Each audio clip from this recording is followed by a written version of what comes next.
मैं आईआईटी का जब वहाँ पहुँचा, जब कानपुर से मैंने आगरा से कानपुर आया, तो कानपुर में मैंने ज्वाइन करने के बाद मैंने एक स्टेटमेंट दिया, जो पहले प्रेस में आते, कोई भी इंपॉर्टेंट आदमी आता है, कलेक्टर आए, कमिश्नर आए, वीसी आए, म्यूनिसिपल कमिश्नर आए, लोग प्रेस वाले उनको घेरते हैं। प्रेस वालों ने हमसे पूछा कि भाई आप आए हैं, आपका क्या एजेंडा? हमने कहा मेरा तो कोई एजेंडा नहीं है, लेकिन एक चीज़ मैं जानता हूँ, मैं आईआईटी का पढ़ा हुआ हूँ और आईआईटी ज्ञान का भंडार है,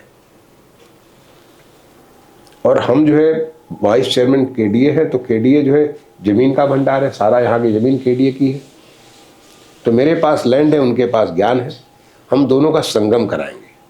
क्योंकि मैं चूंकि वहाँ का अलवनाई हूँ, तो उनसे मैं रिक्वेस्ट करूँगा कि हमारे साथ आप मिल करके हमारी मदद करिए, हम आपसे सारा काम कराएंगे। तो अब ये करके मैं अपने छुट्टी लिया, 1 हफ्ते का मुझे वाइंड अप करना था। आगरा में मैं बहुत पॉपुलर कलेक्टर हुआ करता था, बहुत सारे लोग मुझे प्यार देते थे, वहाँ के लोग। आज भी मैं जाऊँ तो आगरा में लोग मुझे ग्रीन आगरा, क्लीन आगरा के तौर पे याद करते हैं। वहाँ के लोग तुम्हारा यानी के प्रोग्राम में बहुत सारे, इतनी सारी मेरी चीज़ें वहाँ पे किया मैंने आगरा में, लोग बहुत याद करते हैं। तो मैं 1 दिन के बाद छुट्टी लेकर के कमिश्नर साहब से चला गया 1 हफ्ते के लिए, तो अलाउड है हमारे लिए। जब मैं लौट के आया तो मुझे कहा कमिश्नर ने कि अरे तुमने क्या बवाल कर दिया भाई डीएस, यहाँ तो सब ये चल रहा है कि भाई आईआईटी कानपुर जो सब देवी देवता लोग वहाँ बैठे हुए हैं, और तुम्हारे यहाँ केडीए में सब राक्षस बैठे हुए हैं। तो देवता और राक्षस तो एक साथ बैठ ही नहीं सकते, उनका तो वही समुद्र मंथन हुआ था। ये तुमने कहाँ से करा दिया, स्टेटमेंट दे दिया कि तुम आईआईटी कानपुर को केडीए में लगा दोगे। एंड सचमुच उस समय मैं निकाल के जो पुराने अखबारों को देखा, बहुत सारे प्रोफेसर इतने नाराज हो गए थे कि वो मैंने बेसिकली कहना चाह रहे थे, इन राक्षसों के बीच में कहाँ आईआईटी कानपुर अपना हाथ गंदा करने जाएगा।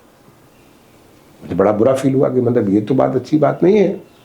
आप रह तो यहीं रहे हो, फैसिलिटी तो केडीए जो प्रोवाइड करता है म्यूनिसिपल कॉर्पोरेशन, इसको यूज़ कर रहे हो, चाहे आप जैसे भी हो। यू कैनॉट से कि भाई आप तो हमारे लिए अनटचेबल हो गए। तो मैं उसके बाद जो है आईआईटी कानपुर के जो डायरेक्टर थे पद्मनाभन थे, उसमें प्रोफेसर पद्मनाभन हुआ करते थे, तो प्रोफेसर पद्मनाभन से जाके मैं मिला।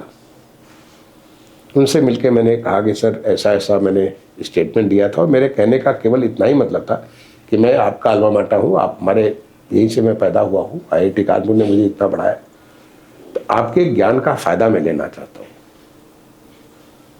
क्या आप मुझे मदद करेंगे? तो मैंने कहा बिल्कुल मदद करेंगे।